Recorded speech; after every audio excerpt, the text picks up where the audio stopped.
अनंतकोटी ब्रह्मांडनायक राजाधिराज योगीराज अक्कलकोट निवासी श्री स्वामी समर्थ महाराज की जय. नमस्कार. श्री स्वामी समर्थ.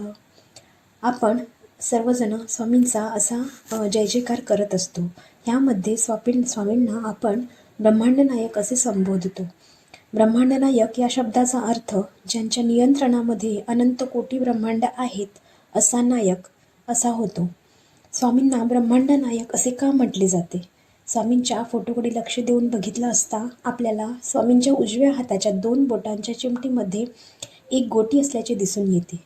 बोटांच्या मध्ये पकडून असलेल्या गोटीचा अर्थ असा आहे की स्वामींनी संपूर्ण विश्वच या 2 बोटांच्या चिमटीमध्ये पकडलेल्या गोटीमध्ये सामावून घेतलेले आहे.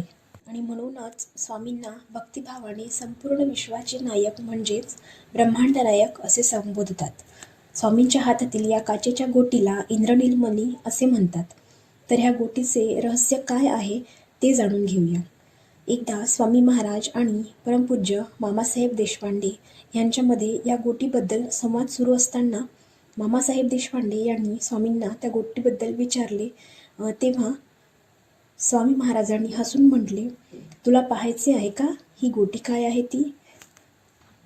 असे म्हणून स्वामींनी ती गोटी खाली टाकली आणि तत्क्षणी त्या गोटीचे रूपांतर ब्रह्मांडाच्या भव्य दर्शनात झाले आणि त्यातून संपूर्ण ब्रह्मांडाचे व्यापक दर्शन दिसू लागले. काही क्षणातच स्वामी महाराजांनी सहज लिलेने ते पुन्हा आपल्या बोटांमध्ये ओढून घेतले. तेव्हा ती पुन्हा एक गोटीच दिसू लागली.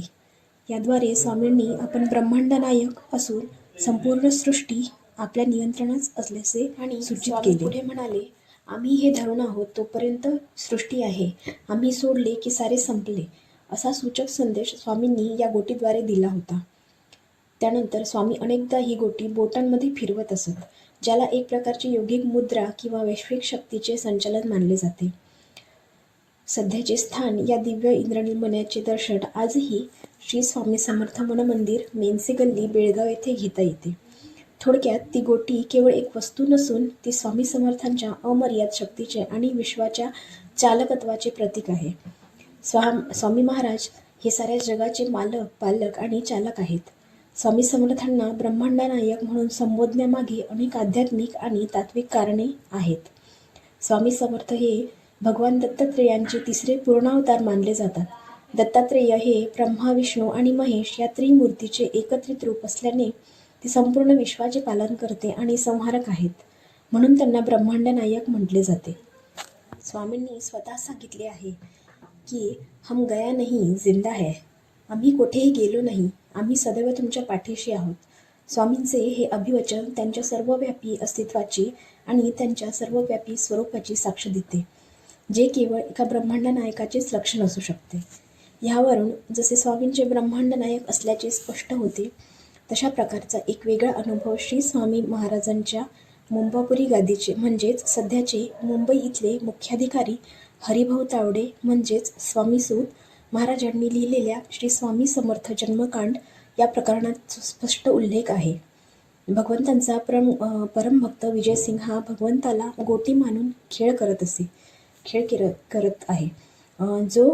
तो जिथे खेळत आहे तिथेच बाजूला श्री गणपती बाप्पाचे सुद्धा छोटेसे मंदिर आहे. खेळताना भगवंताचा आणि स्वतःचा असे दोन्ही डाव विजयसिंग स्वतःच खेळत होता.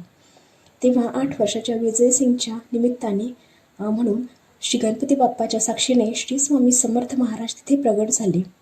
या खेळांमध्ये रामसिंग आणि हरिसिंग असे 2 भक्तही होते. हे हरिसिंग पुढेच स्वामीसूत म्हणून ओळखले गेले. स्वामीसूत पुढे म्हणतात, या गोटीच्या खेळ सुरू असताना हरिसिंग हसतो आहे. वक्रतुंड गजानन ही आपल्या चरणामधील नुपुरांचा नादब्रह्म वातावरणात पसरवत आपली गजशुंडा प्रेमाने हलवून दाद देत आहेत.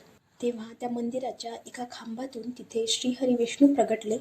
तर श्री स्वामी देवांनी टाकलेल्या एक गोटी फुटून त्यामधून श्री दत्त महाराज बाहेर आले. विष्णुस्तंभी प्रगटले दत्त गोटी फोडून आले, माझ्या स्वामींचे करणी कंप होतसे धरणी, असे स्वामीसूत वर्णन करतात.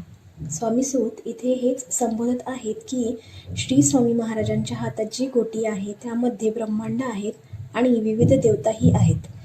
असे आपले स्वामी महाराज ज्यांच्या इच्छेविरुद्ध झाडाचे एक पानसुद्धा हालत नाही, जे संपूर्ण विश्वाचे चालक, मालक आणि पालक आहेत. जन्म मृत्यू ज्यांच्या हातात आहे, लीलेने मृत्यूच्या दारातून भक्तांना परत आणले आहे. निसर्गावर नियंत्रण मिळवणे यांच्यासारख्या अनेक घटना घडल्या आहेत. ज्यांच्यासाठी काहीही अशक्य नाही आणि जे संपूर्ण सृष्टीचे नियमन करतात, त्यांना भक्तांनी प्रेमाने आणि श्रद्धेने ब्रह्मांड नायक ही उपाधी दिली आहे. ब्रह्मांड नायक स्वामींची भक्ती करणे हे आपले परम भाग्यच समजावे. तर आजच्या व्हिडिओमध्ये आपण स्वामींना ब्रह्मांड नायक का म्हणतात हे बघितले. व्हिडिओ माहितीपूर्ण वाटल्यास आणि आवडल्यास व्हिडिओला लाईक आणि शेअर नक्की करा आणि चॅनलला सबस्क्राईब करा. भेटूया पुढील व्हिडिओमध्ये. धन्यवाद. श्री